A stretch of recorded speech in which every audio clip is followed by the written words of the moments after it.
Berawal pada tahun 1960, kesenjangan ras terjadi di Tallahassee, Florida, terutama di wilayah selatan yang masih mempertahankan sistem segregasi rasial.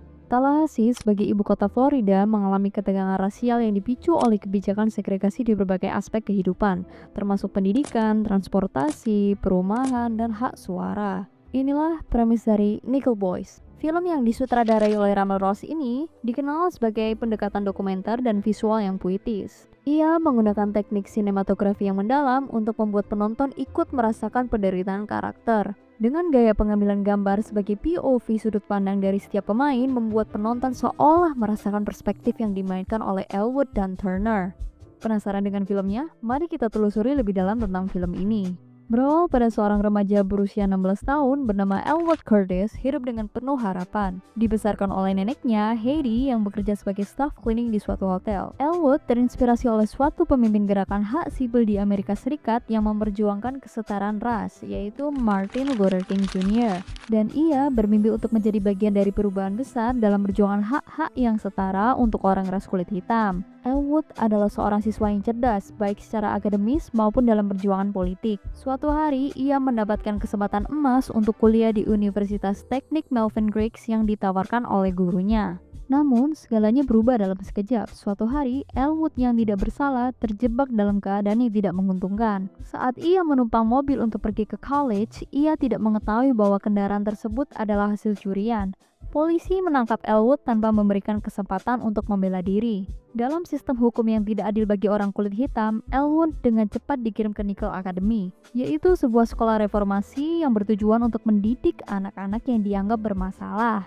Nickel Academy sendiri ternyata jauh lebih mengerikan dari yang bisa dibayangkan. Di sana, anak-anak diperlakukan dengan kejam seperti penyiksaan, kerja paksa, perlakuan tidak senonoh, bahkan dihukum secara brutal. Anak-anak di sana dibagi berdasarkan ras. Anak kulit putih mendapatkan perlakuan yang sedikit lebih halus, sementara anak kulit hitam seperti Elwood harus menghadapi perlakuan yang lebih kejam dan diskriminatif. Di tengah penderitaan itu, Elwood bertemu dengan Turner, seorang anak laki-laki dari Houston yang sudah lama berada di Nickel Academy dan memiliki pemahaman realistis tentang cara bertahan hidup di tempat itu.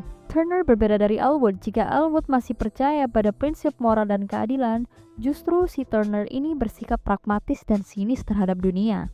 Menurut Turner, bertahan di tempat ini bukan tentang kejujuran atau moralitas, melainkan tentang mengetahui kapan harus diam dan bagaimana menghindari perhatian para penguasa nikel yang sadis. Meskipun keduanya bertolak belakang, mereka akhirnya menjadi teman.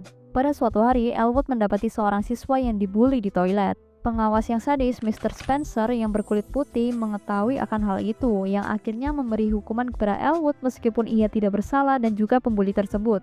Mr. Spencer akhirnya membawa mereka ke suatu ruangan yang jauh dari barak tempat siswa lainnya beristirahat. Tempat ini bernama The White House, yang berfungsi sebagai ruang hukuman bagi anak-anak yang berperilaku buruk menurut para staf sekolah.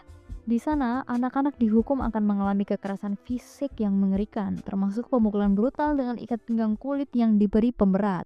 Bahkan luka-luka yang dirasakan sering kali meninggalkan bekas permanen di tubuh mereka. Di dalam ruangan hukuman itu, terdengar suara kipas blower industri digunakan untuk peredam jeritan dari siswa yang dihukum tersebut.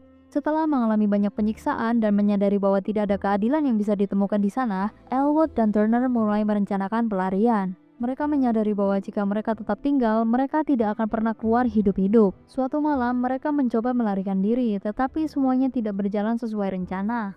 Saat berlari di tengah hutan, mereka hampir berhasil kabur, namun para penjaga sekolah berhasil menangkap Elwood. Turner yang berhasil kabur dan bersembunyi mendengar suara tembakan.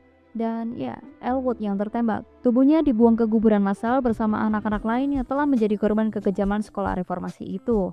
Singkat cerita, Turner yang berhasil kabur akhirnya membangun kehidupan baru dan menggunakan identitas barunya sebagai Elwood. Meskipun tidak dijelaskan secara eksplisit dalam Nickel Boys, tampaknya Turner ini mengambil nama Elwood sebagai cara simbolis untuk menghormati temannya yang telah dibunuh di akademi tersebut. Penggunaan nama Elwood oleh Turner sendiri memungkinkan dirinya untuk membawa kenangan tentang mereka di Nickel Academy.